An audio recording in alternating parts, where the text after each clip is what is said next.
Olá, sejam todos muito bem-vindos a mais essa live Paulos.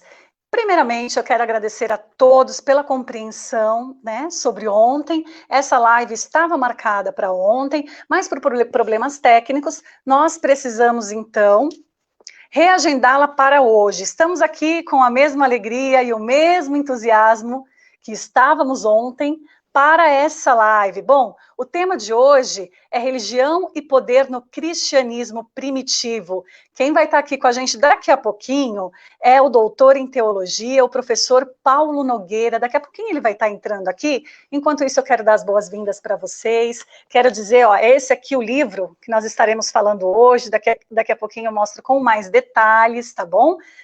Me fala qual é o lugar que você está falando, qual é o estado? Quem é que está aqui comigo? Sejam todos bem-vindos, compartilhe essa live, quero convidar a todos para compartilhar, vamos aí compreender um pouquinho como é que viviam os primeiros cristãos, como era a espiritualidade deles da época, as dificuldades, quem era, qual a importância da gente entender sobre eles no nosso dia a dia, tá bom? Paulo Nogueira já está entrando por aqui, já estou recepcionando ele. Chegando. Boa tarde a todos e todas. Olá, Berta. boa tarde, seja bem-vindo. Obrigado. Paulo, hoje você está iluminado. Hoje está funcionando. Está funcionando. A operadora de eletricidade permitiu que estivéssemos juntos, então vamos comemorar. Que bom. Ontem, poucos minutos antes, acabou a força e não teve jeito. Não, mas nós temos aqui um espectador que é colaborativo, que compreende, né? Sem problema algum, com certeza estão todos aqui novamente hoje. Bom, então o nosso tema é religião e poder no cristianismo primitivo. Eu estou falando com Paulo Nogueira, ele é doutor em teologia, professor pesquisador da pós-graduação em ciências da religião da PUC Campinas, e autor da Paulus. Ele também é coordenador da coleção apócrifa da Paulus, né, Paulo? E sim, também tem conosco o livro Narrativas e Cultura Popular do Cristianismo Primitivo. Ele até está com esse livro aí, você pode mostrar para a gente, por favor? Sim, está aqui. Esse é de 2018, tá? Deixa eu ver aqui se o pessoal consegue ler. Sim, e o mais recente, então, que é o Religião e Poder no Cristianismo Primitivo. Esse livro você tem 15% de desconto hoje, utilizando o cupom LivePaulos, está aí para vocês, ó. Não esqueça de utilizar o cupom LivePaulos para você obter 15% de desconto exclusivamente hoje, tá bom? Vamos para começar, entender um pouquinho qual que é a importância hoje de compreendermos a identidade dos primeiros cristãos, Paulo. Boa pergunta, Roberta, porque apesar da gente achar que o cristianismo primitivo se refere principalmente ao passado, ou exclusivamente ao passado, ou seja, que seja um objeto de pesquisa muito específico, né? Vamos dizer, muito acadêmico, na verdade, nas sociedades ocidentais, e na brasileira em especial, os temas da religião ocupam as pautas da discussão cotidiana, das discussões familiares, da discussão política, né? Então, o tempo inteiro a gente fala de temas religiosos e, de certa forma, também pauta os nossos comportamentos e as nossas ideias a partir de ideias religiosas que vêm do cristianismo.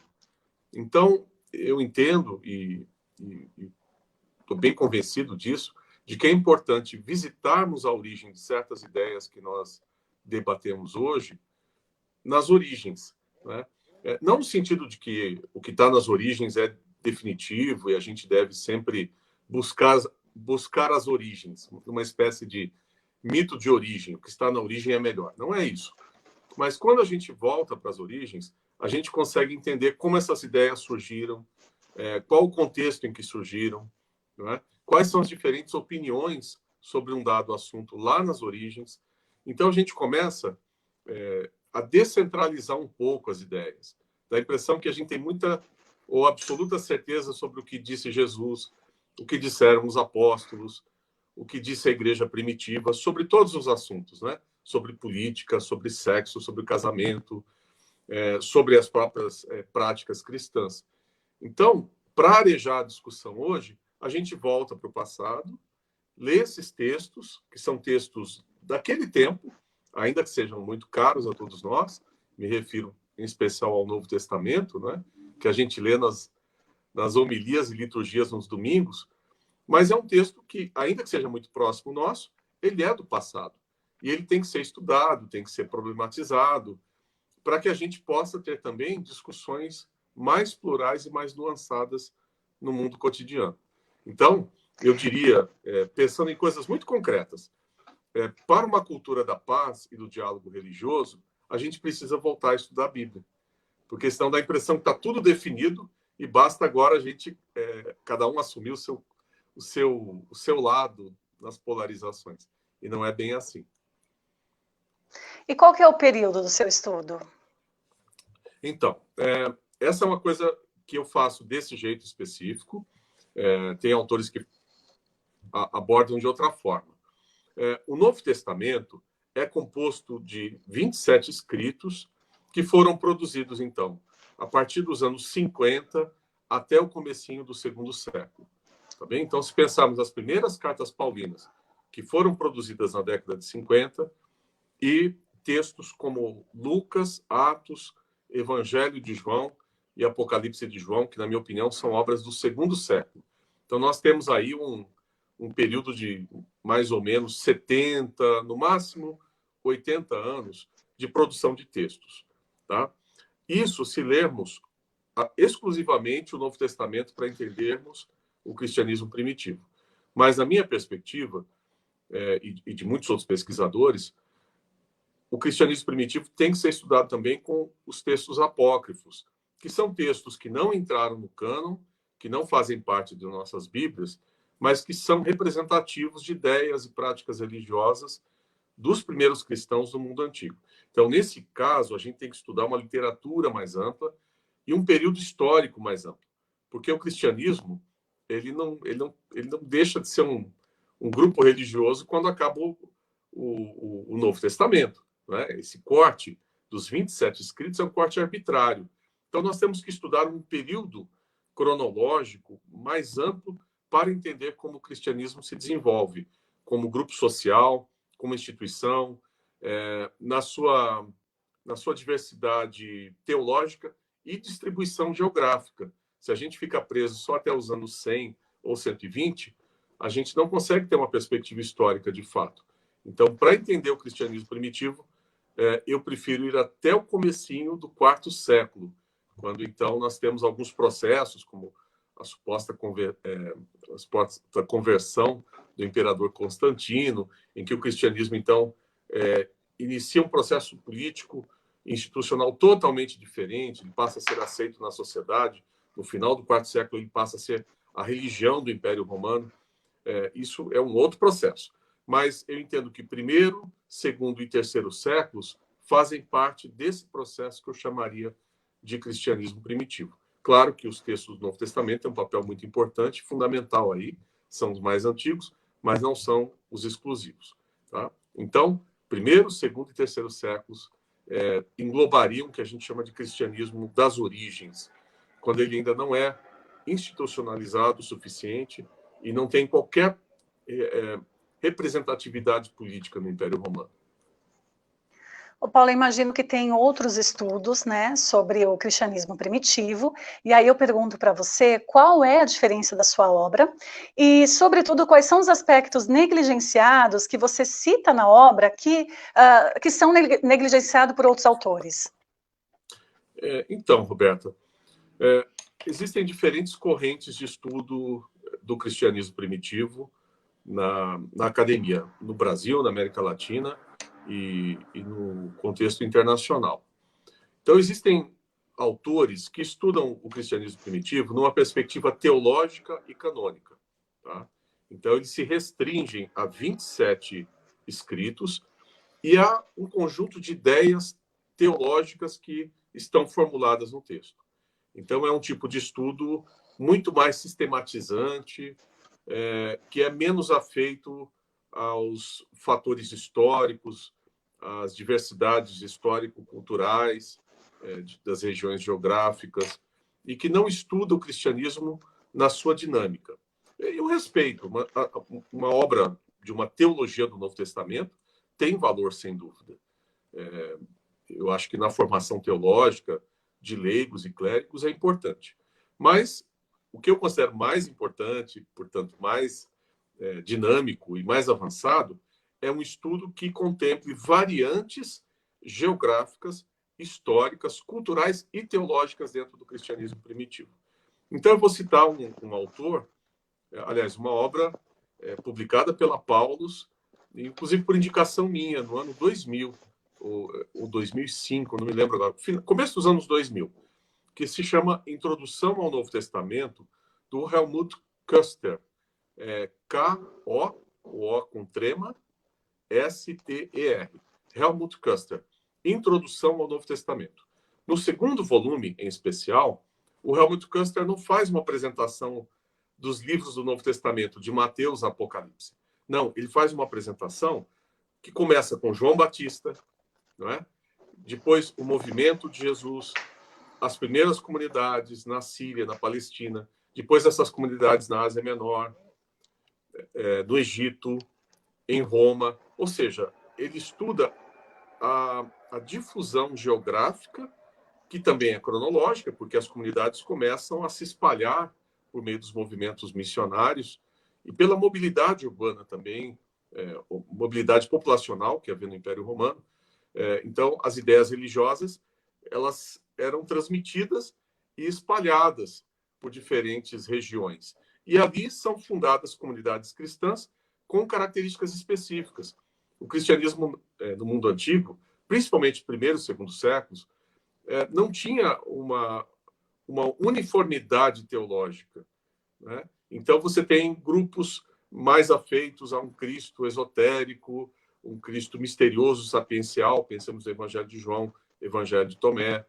Nós temos as comunidades paulinas, depois as comunidades que se seguem após a morte de Paulo, mas com certas características. Temos grupos de profecia, de profecia apocalíptica. Enfim, diferentes práticas e diferentes teologias. Isso tem que ser mapeado em progressão histórica e em variantes regionais. Então, o Helmut Köster, que é um professor já falecido, um alemão que fez uma carreira brilhante em Harvard, nos Estados Unidos, e que deixou muitos discípulos, né? Foi muito influente. Ele inaugurou essa forma de estudar o cristianismo por variantes regionais e geográficas. É nesse formato que eu trabalho, tá?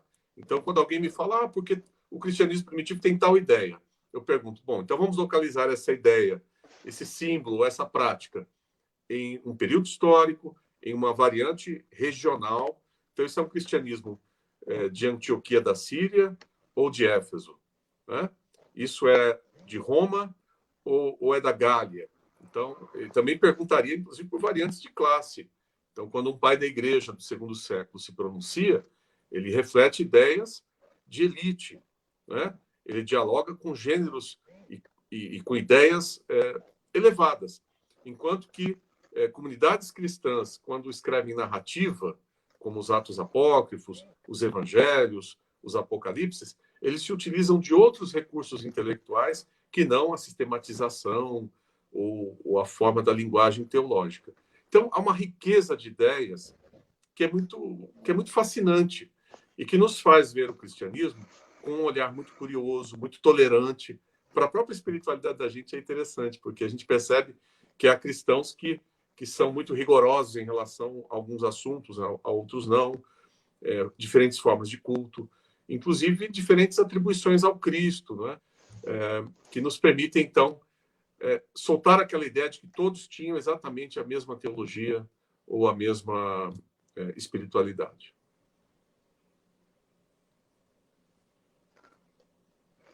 Tá me ouvindo? Estou ouvindo, sim. Tá ouvindo?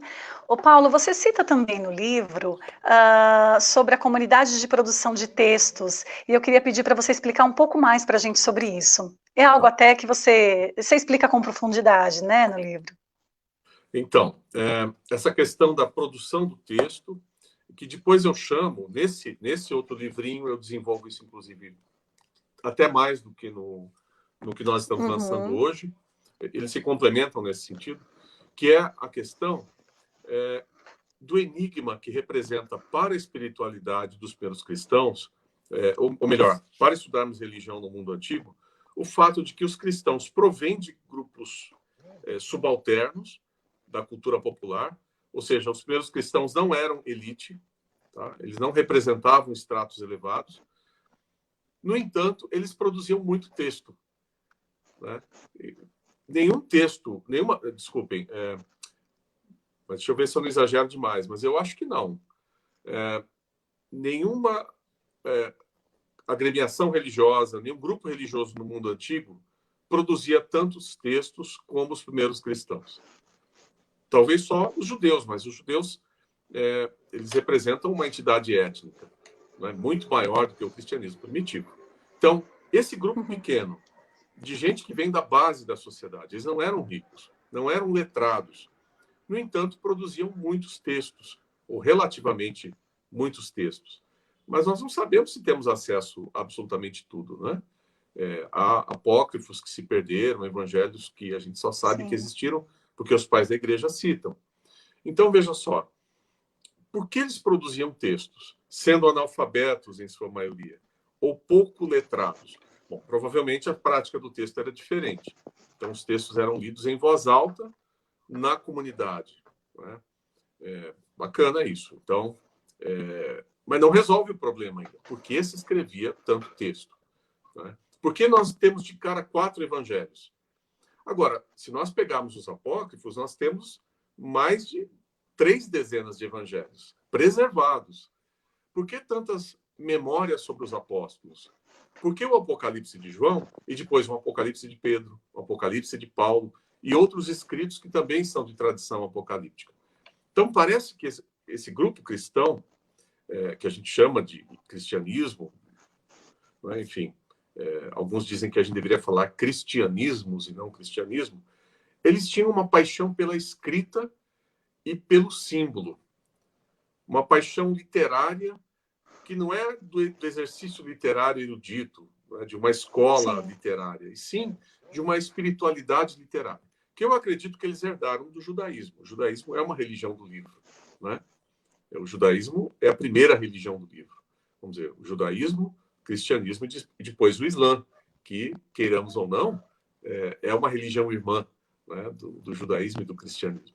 Agora, os primeiros cristãos têm essa característica, eles produziam muito texto e circulavam esses textos entre as comunidades. Esse é outro elemento enigmático. Por que eles não e já eram texto textos muito bem elaborados, né? Sim e não. Em termos de estilo elevado, não. Tá? Os evangelhos não têm um estilo literário elevado, mas têm densidade simbólica, teológica e narrativa. Ou seja, eles acabam criando um estilo literário. Então, não é o melhor grego, mas tem potência simbólica. Tanto que a gente lê e relê esses textos e eles impactaram muito na sociedade ocidental, né? A literatura ocidental é muito pautada a partir da literatura bíblica. Então, a literatura bíblica criou um corpo de textos e de ideias que teve muita importância na formação da literatura e da cultura ocidental. Bem, então parece que eles circulavam textos entre comunidades, porque esses textos não eram de gente importante. Como é que a gente tem acesso a manuscritos do 4º, 5º, 6º séculos? Porque havia muitas cópias que circulavam entre as comunidades, né? Então, é como se eu, Paulo, produzisse um texto sobre a memória de Jesus e soubesse que a Roberta produz um texto diferente do meu, né? E a Roberta tem outras ideias sobre Jesus. Mas eu produzo textos e mando para a Roberta e para os amigos dela lerem. E aí ela escreve outro e manda para mim. Quer dizer, eu estou simplificando, mas é mais ou menos isso que acontecia. De uma rede textual ou de uma comunidade de produção de textos, que parece que, dentro de certos limites, eles brigavam muito entre eles também, tá? Não eram santinhos, não. Os cristãos brigavam a beça. Mas eles não deixavam a corda arrebentar. Eles conseguiam dialogar e contar histórias diferentes, não é? Hoje em dia, a gente é menos apto nesse jogo do diálogo, né? A gente vai num churrasco de família, alguém fala uma coisa diferente, já vira uma confusão, não está assim agora? Já, é. Mas parece que os primeiros cristãos tinham um poder de circulação de ideias religiosas que é surpreendente. E que a gente deveria, numa história do cristianismo primitivo, tentar resgatar. Essa é a Principalmente no momento atual, né? Principalmente no momento atual, tá? Porque aí a gente consegue descentrar, né, e mostrar, olha, gente, o que vocês estão dizendo que Jesus fazia, o que os apóstolos faziam, é muito mais parte das suas ideias e da sua ideologia do que realmente uma ideia já definida de uma vez por todas, né? Então, nós deveríamos buscar juntos interpretar esses textos e achar soluções para os nossos dias em diálogo e tolerância religiosa. Eu acho que, nesse sentido, a atualidade dessa discussão é inegável. A Maria Azevedo, ela faz, acho que, uma pergunta que vai até de encontro à sua fala. Ela diz o seguinte: o cristianismo primitivo pode trazer ideias teológicas na dinâmica da paz para um novo movimento verdadeira cristã? Deve ser verdadeiramente cristão? Sim. Sim e não. Vamos lá. Nós temos problemas também, tá? Não é assim que a gente estuda o cristianismo primitivo e os nossos problemas estão resolvidos. Às vezes a gente tem que estudar as origens do cristianismo para saber que lá dentro tem umas bombas relógio para a gente desarmar. Porque o cristianismo também tem um aspecto beligerante, né?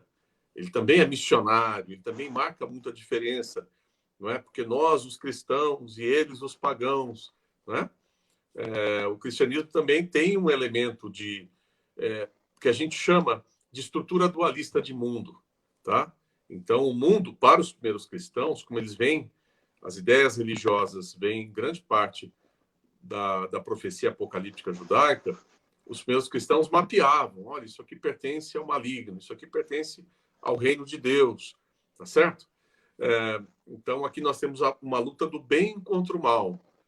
E essas estruturas, quando apropriadas ingenuamente ou de forma sorrateira, mas proposital pelo poder político, viram estruturas muito pesadas que nos impedem de dialogar e de construir políticas de paz. Então, o que a Maria Azevedo propõe é fundamental. Quer dizer, a gente volta para os textos bíblicos para entender que os primeiros cristãos buscavam fraternidade, buscavam construir um novo mundo. Não é a pregação de Jesus Nazaré, sem dúvida alguma, uma pregação pacifista, né? Uma pregação de amor e salvação. Mas quando os cristãos se colocam, às vezes, como o povo de Deus que é salvo e os demais que não são, né, que jazem no maligno, etc., talvez eles o façam dentro da perspectiva deles, de grupo minoritário. É linguagem de minoria. Agora, quando um presidente, não é? Eu não estou falando nem dos nossos agora, nem Trump, nem Bolsonaro, não. Estou pensando no Bush, né? Quando fala do eixo do mal. Então, quando ele diz, bom, agora invadir o Iraque é uma luta do bem contra o mal. Então, esse tipo de linguagem é uma apropriação indevida de linguagem de minoria dos primeiros cristãos. Então, quando os primeiros cristãos pensavam o mundo contra o Império Romano, é compreensível que eles, não é, usassem de uma estrutura de compreensão de mundo dualista. Agora, quando então o presidente de uma superpotência diz, bom, agora nós vamos invadir, não é? Bom, a gente já sabe toda a história, que não havia armas químicas, não havia tropas de elite do Saddam Hussein, etc. Enfim, a relação do Iraque com o terrorismo não era muito clara, mas você pauta essa invasão militar como uma luta do bem, e esse bem é cristão, ocidental, branco, contra árabes muçulmanos ditos terroristas, você está usando de forma ilegítima uma estrutura de pensamento que no mundo bíblico tem um contexto e no nosso mundo tem outro, né? Então, nesse sentido, é também um exercício da cultura da paz. Não sei se eu respondo à pergunta da Maria. Perfeitamente.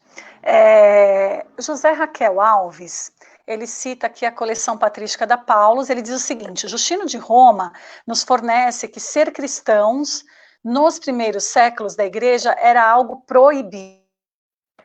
Sim. Falhou um pouquinho a tua voz, Roberto. Repete a pergunta. Então eu vou repetir. Tá. José Raquel Alves, no livro da coleção patrística da Paulus, Justino de Roma, ele nos fornece que ser cristão nos primeiros séculos da igreja era algo proibido. Sim. Sim, é verdade. Então, isso combina com o que eu vinha explanando. Quer dizer, os primeiros cristãos tinham uma linguagem mais dualista porque eles tinham que lutar contra a violência, contra preconceito e segregação. Né?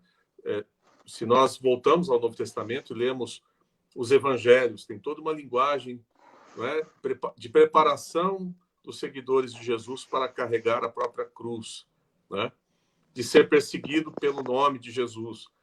Se lemos o Apocalipse de João, nele também encontramos toda uma linguagem do testemunho, e em grego é martiria, né? Martírio, a palavra grega para testemunho, que nem significava no Apocalipse ainda o que a gente chama de martírio. Mas, assim, era um testemunho que você dava publicamente e que podia ser acompanhado, e via de regra era acompanhado de violência. Nem sempre a morte, podia ser segregação social, preconceito, prisão, né? Eventualmente a morte. Então, os primeiros cristãos, eles não tinham liberdade de culto, porque havia, após a guerra judaica, né, os judeus se revoltaram contra Roma, e Roma invadiu e destruiu Jerusalém em 70. Então, havia uma proteção legal para o judaísmo, que vem desde o tempo de Júlio César. Então, ser judeu não era assim isento de preconceitos do mundo antigo, já havia um antissemitismo antigo, mas legalmente os judeus eram protegidos. Acontece que, como houve a guerra judaica, ser judeu começou a ser vinculado a ser revoltoso, anti-romano, né? Aí Domiciano, inclusive, criou um tributo para que todos os judeus pagassem para pagar as custas da guerra. Vejam que absurdo. Né? Saquearam os tesouros do templo e os judeus do mundo inteiro, do mundo mediterrâneo, tiveram que pagar os custos da guerra. Então, nesse momento, os cristãos ficaram meio em evidência, porque, afinal de contas, Jesus de Nazaré é judeu, né? E as ideias religiosas dos cristãos são judaicas. Os cristãos eram leitores da Bíblia, do Antigo Testamento, que a gente chama de Antigo Testamento. Enfim, então, ser cristão era uma grande aventura. E os romanos já tinham um problema com religiões orientais, com religiões novas. Eles não gostavam os romanos, né, não gostavam de movimentos messiânicos. Então, quando alguém chegava dizendo, olha, haverá um reinado de Deus, um Messias que vem, Deus reinará, Deus vai transformar essa sociedade numa nova sociedade. Isso era muito mal visto pelos romanos. Então, os cristãos tinham que se explicar demais, né?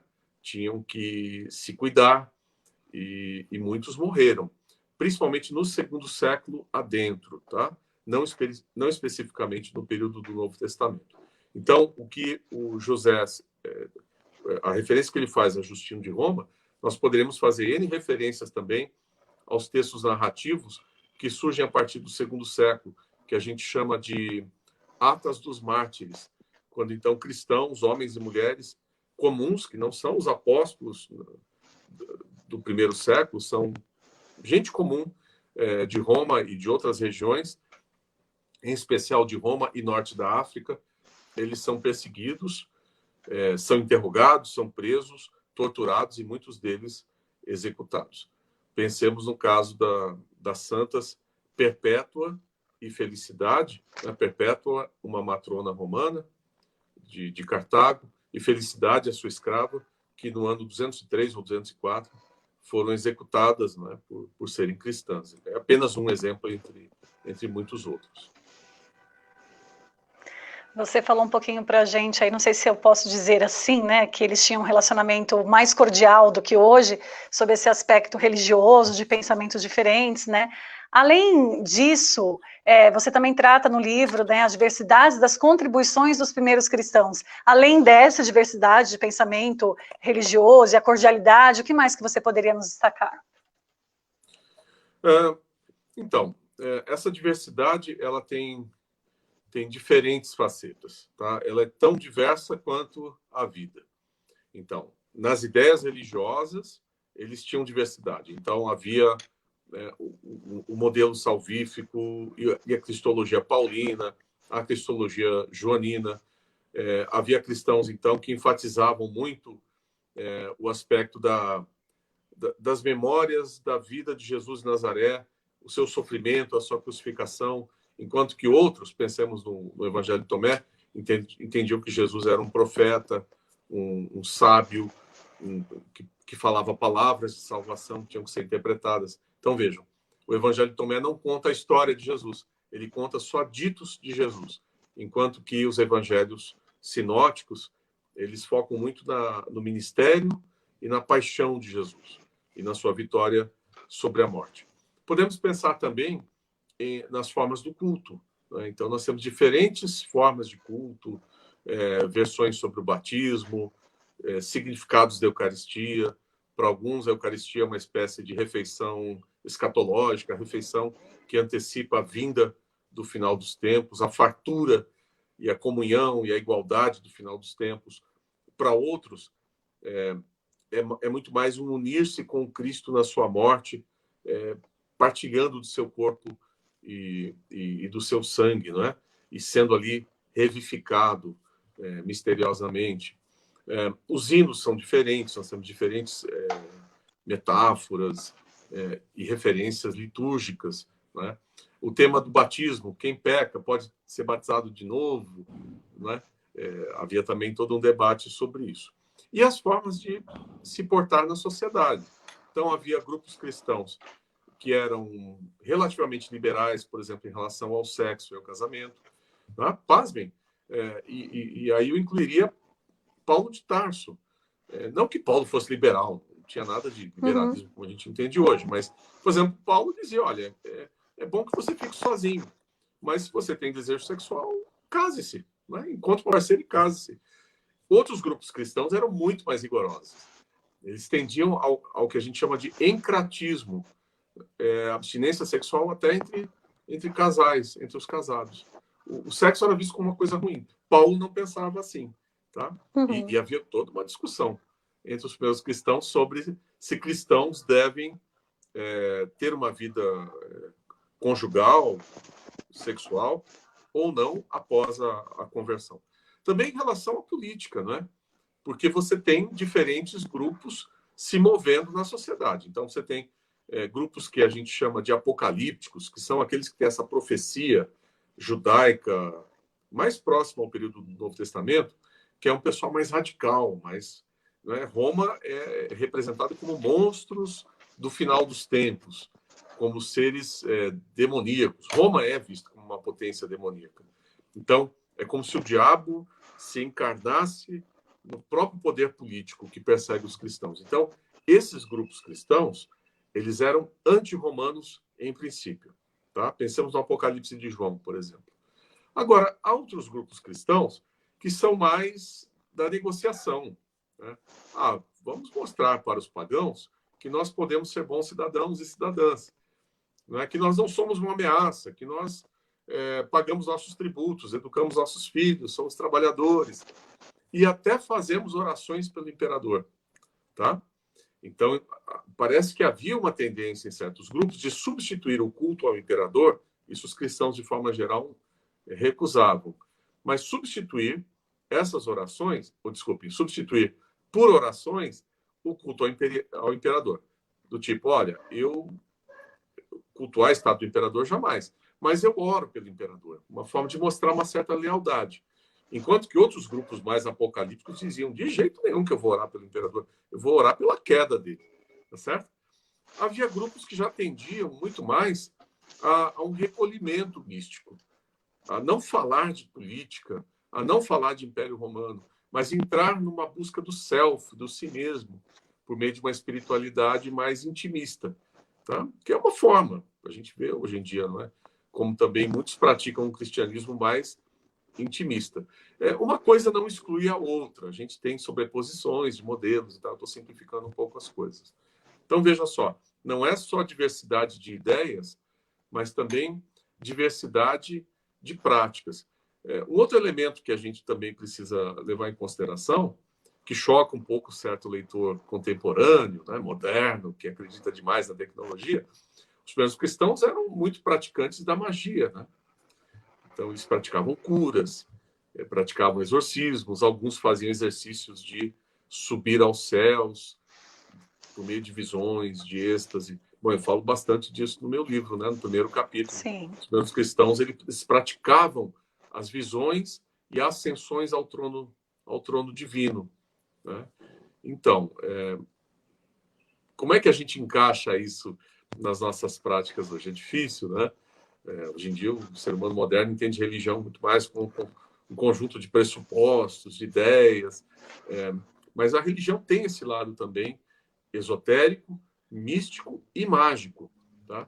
E os primeiros cristãos praticavam magia, eles buscavam magia no sentido técnico, tá, gente? Quando eu falo de magia, não é que eles eram feiticeiros, né, nesse sentido. É exatamente o conceito técnico de magia, que é da manipulação do mundo, dos elementos, do corpo, da psique, por meio da oração, por meio da invocação de Deus e de certas práticas combinadas que tem muito a ver com a religiosidade popular, né? E os primeiros cristãos praticavam essas coisas em maior ou menor grau, tá? Faz parte aí desse colorido. E que é muito atual, Por isso né? que... Toda essa coisa Sim, do por isso que é milagre é muito importante... atual.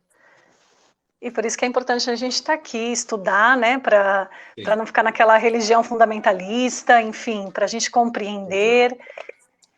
E deixa eu Tem falar um pouquinho uma... sobre fundamentalismo, Roberto, antes de você Por seguir. favor. Tá, Sim. porque eu acho que tem uma coisa no senso comum, entre evangélicos isso é muito comum, porque a gente chama todo mundo de fundamentalista hoje, né? Quem não concorda com a gente no churrasco de domingo, você é um fundamentalista. Não é bem assim. Mas também tem aquela ideia de que fundamentalista tem uma verdade porque ele acredita na literalidade dos fatos. O que está no texto é o que aconteceu. Isso é muito moderno, na verdade. Isso não tem nada a ver com o mundo antigo. O que os primeiros cristãos faziam para falar sobre Jesus? Eles criavam narrativas. Tanto resgatavam coisas que vêm do passado, quanto criam. Quanto acresciam. A criatividade é um valor religioso para os primeiros cristãos. Então, veja, por exemplo, os Atos Apócrifos. Eu estudo bastante esses textos. Inclusive, nós temos uma tradução nova dos Atos de Pedro pela Apócrifa e os Atos de André. E eu acabei de traduzir os Atos de Paulo. Então, fiquem de olho nessa coleçãozinha. Mas quando vocês lerem, vocês vão perceber que os primeiros cristãos, eles narram e inventam muitas coisas, tá?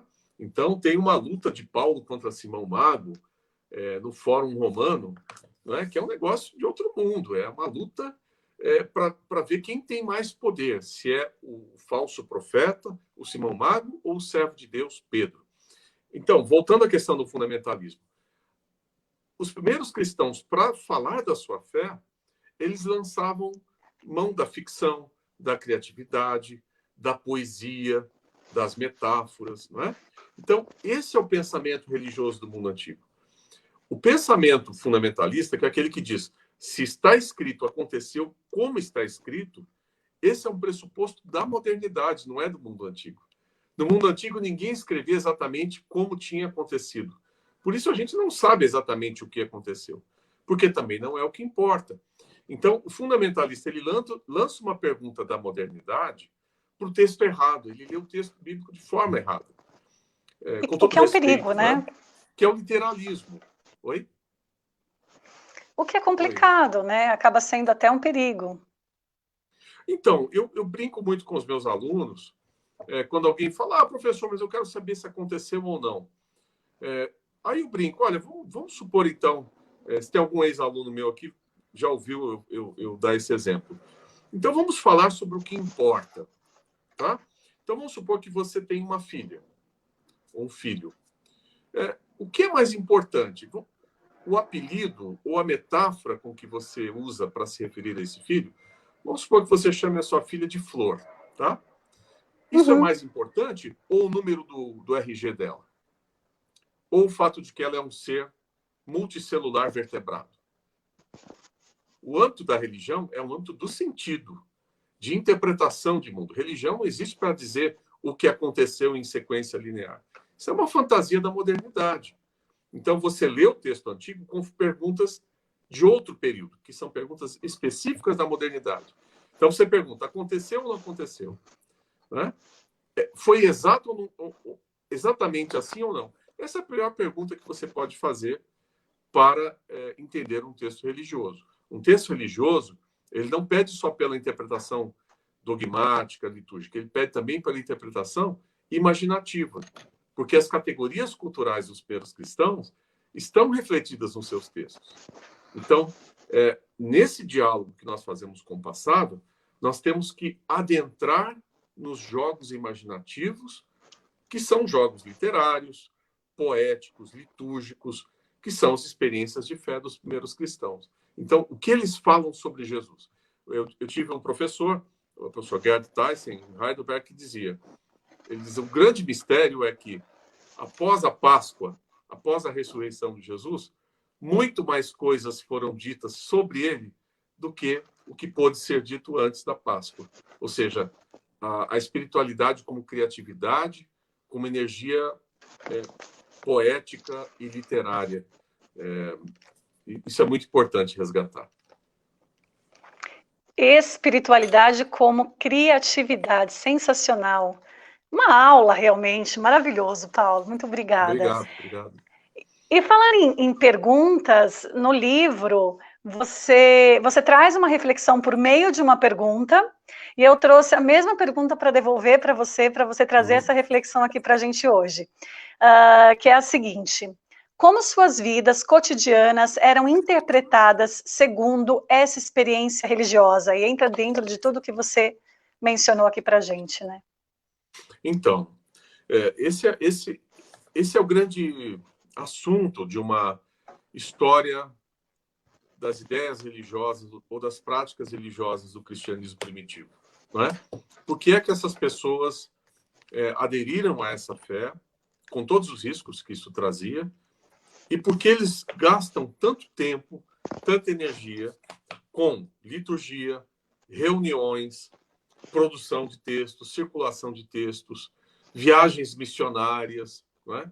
Tudo isso tem um custo, tudo isso tem um risco. E trata-se, novamente eu quero enfatizar isso, de cristãos que vêm dos estratos inferiores da sociedade. Então, não eram pessoas que tinham, como a gente costuma pensar, eles tinham tempo livre. Tá? Eu tenho tempo livre, então agora eu vou me dedicar a ler a Divina Comédia. Né? Ou então agora eu vou estudar grego para ler a Ilíada. Ou então eu vou assistir cinema de arte porque eu tenho tempo livre. Né? Não se trata disso. Se trata de pessoas que, para ganhar o pão de cada dia, né? Paulo era um fazedor de tendas, né? Jesus era um camponês, os discípulos eram pescadores, não pescadores no sentido romântico, eles pescavam peixe para a produção daquela pasta, o garum, né? Que era um fermentado salgado de peixe, para mandar para os romanos. Né? Esse é um negócio, era para viver, para pagar suas contas, vamos dizer, para comer no dia a dia.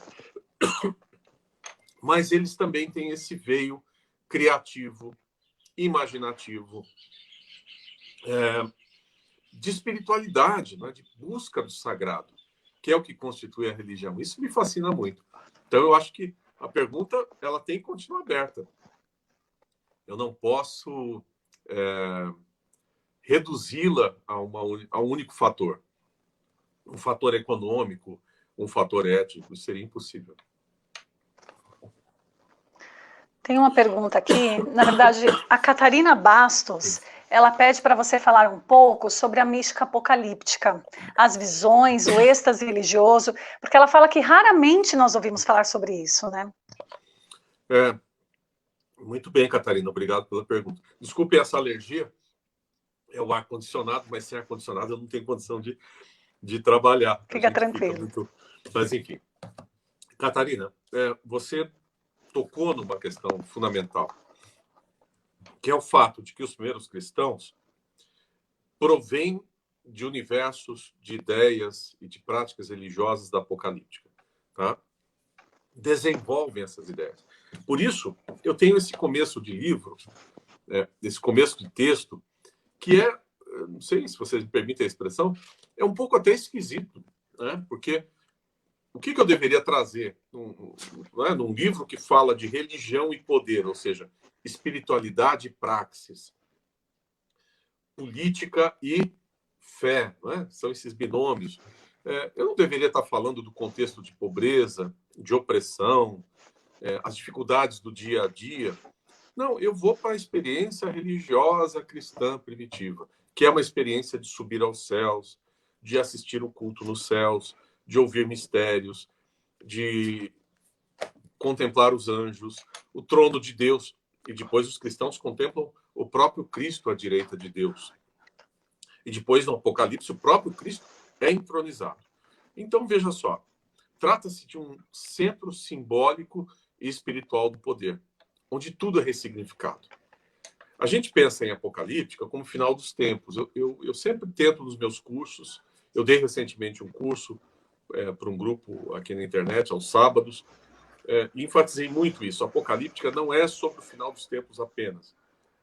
Essa ênfase nessa definição de apocalíptica como o que vai acontecer, ou então, pior ainda, Apocalipse como catástrofe. É apocalíptico, não é catastrófico. Não. O Apocalipse é uma redefinição de mundo por meio das experiências de visões e da contemplação do mundo. A gente pode até dizer que, em certo sentido, a temporalidade do Apocalipse ela tem um quê de estático. O Apocalipse, às vezes, se dedica mais a explorar a geografia do além-mundo do que em narrar o que vai acontecer em sequência. Inclusive, na minha leitura, os 3 ciclos de pragas do Apocalipse, eles são meio repetitivos, eles são um pouco circulares. Então, tanto tem o elemento circular, quanto o elemento de progressão. E tanto tem o elemento temporal. Claro, o Apocalipse fala do final dos tempos, sim. Mas esse final dos tempos está dado. Então, por isso começa o Apocalipse com a subida de João aos céus para contemplar o culto divino. E nesse culto já está tudo. É bem interessante, porque o Cristo, olha só, como elemento político, está dentro da visão. Quem é que toma o poder? Quem é que é alçado ao centro do poder por Deus? Quando Deus pergunta retoricamente, né, pela pessoa que é digna de abrir os selos. E João fica desesperado, porque ninguém se apresentava. E aí chega um cordeiro como que imolado. Ou seja, a vítima, o Cristo, né? Jesus de Nazaré, aquele galileu desprezado pelas autoridades, desprezado e morto pelos romanos. Aí ele se levanta, é entronizado, né? E ele começa a abrir os selos. Então, tudo está dado ali. Diz o texto que quando, então, Jesus é entronizado e recebe o livro selado com 7 selos, há um culto nos céus com todas as criaturas.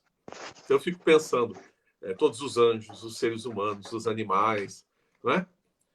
Todo o cosmo em alegria porque a vítima é entronizada. Isso é muito denso. Então, o Apocalipse, novamente, dialogando com a questão do fundamentalismo. O fundamentalista quer saber exatamente em que dia e em que hora vai acontecer alguma coisa. Não é a pergunta que se faz para um texto como o Apocalipse. A minha dica é a seguinte: você quer entender o Apocalipse? Dê uma olhada nas iluminuras medievais. Tem uma construção de mundo nessas imagens. Então, o Cristo recebe o poder. O Cristo abre os selos. E aí ele começa a revisitar a violência, os poderes demoníacos, mas também a salvação, não é? As ações de Deus para salvar os seus. Tudo isso é revisitado 3 vezes nos ciclos de pragas. Tá? Então, o que você tem, na verdade, é uma grande enciclopédia. Quando você adentra no Apocalipse, você entra num mundo alternativo, num mundo novo, e você começa a ver o mundo concreto de outra forma. Por isso, eu fiz questão de começar com as viagens para ver o trono de Deus, que eram feitas por homens e mulheres santos no Apocalipse de João. Jesus Nazaré fez na versão da Transfiguração. Paulo de Tarso disse que viajou até o 3º céu e ouviu coisas que ele não podia repetir, e etc. Se estudarmos também o martírio de Santa Perpétua, que é uma jovem patrícia no norte da África, que foi morta em 204. Antes da morte dela, ela também tem uma visão em que ela ascende aos céus. Então, essa visão transforma. Ela não aliena, ela transforma. Né? E essa poética visionária que eu entendo que a gente precisa resgatar por meio da apocalíptica. Nesse sentido que eu vejo, Catarina. Estamos chegando no nosso finalzinho, mas eu gostaria de resgatar uma pergunta aqui do Antônio Rodrigues, mas aí a gente vai ter que retomar lá atrás, né? Mas para não deixar a pergunta dele. Professor Paulo, boa tarde. Como essas... Ele está falando, na verdade, quando você falou sobre as tradições escritas, tá? Como essas produções e tradições escritas conviviam com a tradição oral? A tradição escrita deriva, da tradição oral ou elas caminham juntas? Acho que na segunda parte do livro você também fala sobre as expressões, né? Sim. Obrigado, Antônio, pela pergunta. Na verdade, trata-se de processos muito dinâmicos, né? Então, não é que primeiro tinha oralidade, depois veio a escrita e tudo virou escrita. Não. É verdade que a oralidade vem primeiro, mas depois escrita e oralidade ficam num jogo dialético entre si. Tá? Elas se enriquecem mutuamente. Até por isso a gente pode se perguntar por que é que existem tantas histórias sobre os apóstolos ou tantas narrativas sobre Jesus. Isso vem da tradição oral. Tá? Tanto das tradições que contam as histórias do passado de Jesus, muitas dessas tradições vêm do passado do próprio Jesus, sem dúvida alguma. Mas também tem um outro tipo de oralidade que nós temos dificuldade de aceitar hoje em dia, que é a oralidade que vem da espiritualidade, do culto. Então, pense só, se algum profeta ou profetisa, eles estão orando e são tomados pelo Espírito Santo e dizem, o Senhor diz, e aí vem uma expressão, os primeiros cristãos que estão naquele grupo, eles entendem que essa expressão vem de Jesus de Nazaré? Vem do Cristo? Eles entendem que sim.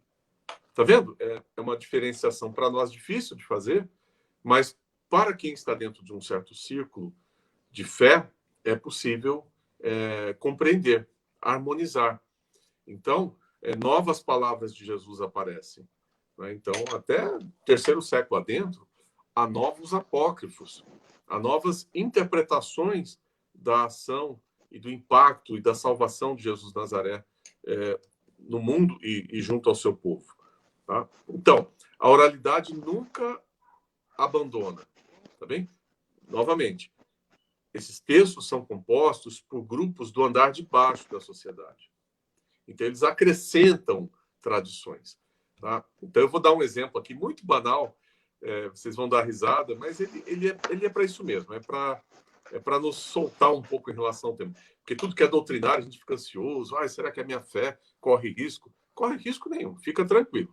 Converse com o seu padre, com o seu pastor, siga na sua igreja e permita-se imaginar coisas diferentes. Não há incompatibilidade nenhuma entre uma coisa e outra. Mas, por exemplo, os Atos de João têm duas cenas interessantes. Uma, que João está junto com seus discípulos e ele começa a ter uma revelação e começa a descrever Jesus. E tu és isso, tu és aquilo. Aí vem as metáforas. E o que ele faz? Ele dá a mão para os discípulos e começa a dançar em ciranda. Né? Então ele dança com os discípulos. Olha que coisa mais bonita. Que cuidado na transmissão de tradições de João. Isso deve vir da oralidade, de grupos cristãos que inventaram danças, né? Danças e louvores ao Cristo. Mas tem histórias engraçadas, nem todas têm valor litúrgico e teológico. Tem uma história também de que João e os discípulos foram para uma hospedaria e parece que era uma espelunca, e no que eles foram dormir, uns percevejos, pulgas, sei lá, a gente traduz o grego como percevejos, começaram a picar todo mundo. Aí o apóstolo acordou nervoso e passou um sermão nos percevejos. Aí eles saíram e os discípulos disseram, nossa, conseguimos dormir, e o apóstolo dormiu profundamente. Quando eles acordam no outro dia, o apóstolo abre a porta do quarto, e os bichinhos estão lá enfileirados, quietinhos, aguardando a saída dele. E aí ele dá risada e diz: meus amigos, agora vocês podem voltar para o quarto. E agradece, né, a gentileza de poder ter tido uma noite de sono. Temos também, nos apócrifos, relatos de animais falantes. Tá? Paulo batiza um leão em Damasco. Depois, quando ele é colocado em Éfeso, ele é provado em Éfeso. Aliás, isso vem de 1 Coríntios, quando ele diz, 1 Coríntios 15, quando ele diz que enfrentou feras em Éfeso. Os cristãos devem ter pensado, isso vem da tradição oral. Obviamente era uma metáfora. Né? Ninguém enfrenta feras e sai vivo. Tá? Porque eles vão soltando feras e mais feras, e se alguém, na luta de gladiadores, lá, matar a fera, ele será morto ainda, não escapa. Então, Paulo usou uma metáfora: enfrentei feras em Éfeso. E aí, não é que os cristãos do segundo século contam uma história de que Paulo é colocado no teatro em Éfeso e que soltam um leão para devorar o apóstolo? Só que era aquele leão que ele tinha batizado. Aí o leão fica de joelhos, saúda Paulo, e eles são irmãos em Cristo. Aí diz o texto que Deus manda uma chuva de granizo, tal que as pessoas se dispersam e o apóstolo e o leão conseguem fugir. Tá vendo? É disso que eu estou falando. Essas coisas estão lá no Novo Testamento e os cristãos desenvolvem. Mas tem elementos da oralidade, da criatividade. Então, o oral e o escrito estão em constante diálogo, né, nessa história das ideias e práticas religiosas dos primeiros cristãos. Que bom ouvir tudo isso, que bom, que oportunidade que nós estamos tendo, né? Paulo, eu queria pedir para você, queria deixar um tempo aqui para você, se você quer fazer mais alguma consideração sobre a obra, sobre o livro, algo que seja importante que nós, nesse tempo, não conseguimos explanar, fique à vontade. Bom, em primeiro lugar, eu quero agradecer a Cleane e a você, Roberta, pela oportunidade de apresentar esse texto. Quero agradecer também a direção editorial e toda a equipe editorial. Eu vou mencionar apenas o Padre Silvio, que é o diretor, mas há uma equipe que trabalhou, a Cristiane e outros trabalharam na revisão, na diagramação. O livro ficou realmente muito bonito. O Padre Paulo Basaglia, que é um amigo já de anos, com quem eu dialogo sobre essas questões, esses projetos. E muito feliz, né? Porque é uma editora católica que abre um espaço para mim. Eu que sou evangélico, sou leigo da Igreja Anglicana, mas eu me sinto muito em casa na Paulus. A Paulus é realmente uma parceira de muitos anos e faz esse papel da formação teológica acadêmica e de uma formação ecumênica que colabora para a superação desse momento que a gente vive, né, na sociedade brasileira, de intolerância, e não é o que a gente precisa, né, num tempo em que a gente tem que lutar pelo meio ambiente, pela superação das injustiças, pela superação do racismo. Então, no âmbito da teologia, e em especial dos estudos bíblicos, temos que buscar novos caminhos, né? Os temas das mulheres, dos marginalizados, da experiência religiosa popular, da imaginação religiosa, ao invés dos dogmatismos estreitos e fundamentalistas. Então, nesse sentido, eu só posso agradecer a parceria e as oportunidades que a Paulus me dá, que muito me honram. E também o público, né, que nos assiste hoje, que prestigiem lendo o livro, fazendo críticas. Também queria pedir que o pessoal fique em contato comigo pelo Instagram e pelo Facebook. No ano que vem eu vou montar e oferecer alguns cursos. Já em fevereiro, um curso sobre o corpo e sexualidade no cristianismo primitivo. Todos estão convidados a participar. Teremos lançamentos, né, na coleção apócrifa, principalmente. Tem um evangelho apócrifo que está em revisão. Teremos os Atos de Tomé, os Atos de Paulo. Logo teremos os Atos de João traduzidos também. Tá? Seria isso, Roberto. Eu agradeço muito a oportunidade e a sua condição e as perguntas todas que me foram feitas. E ficaram perguntas ainda que, dentro da nossa limitação de tempo, não deu para eu acabar incluindo aqui para você, mas essas perguntas estão no Facebook, depois que você puder dar uma olhada, ficam todas lá registradas. Bom, em nome da Paulus, eu quero agradecê-lo por estar aqui conosco, pela colaboração, por esse momento que foi tão rico para todos nós, né? E também quero parabenizá-lo pela produção, pela obra, é uma contribuição realmente fascinante para todos nós, né? É um estudo profundo que vale a pena. Para vocês, então, lembrando hoje, Religião e Poder no Cristianismo Primitivo, está aqui com 15% de desconto, você utilizando o cupom LivePaulos. Então, nós falamos aqui sobre o lançamento dessa obra, tá? Religião e Poder no Cristianismo Primitivo. Eu conversei com Paulo Nogueira, que é doutor em Teologia, professor pesquisador da pós-graduação em Ciências da Religião da PUC Campinas e autor da Paulus. Paulo, muito obrigada, viu? Obrigada a todos vocês também que ficaram aqui conosco, que participaram, né? Não tivemos a oportunidade, peço desculpas para quem fez uma ou outra pergunta e ficou aí, mas eu quero agradecer de antemão a colaboração e compreensão de todos vocês pela live que foi remarcada para hoje, vocês todos estão por aqui. Um abraço a todos e até a próxima. Um abraço, Paulo, obrigada. Um abraço, obrigado. Tchau.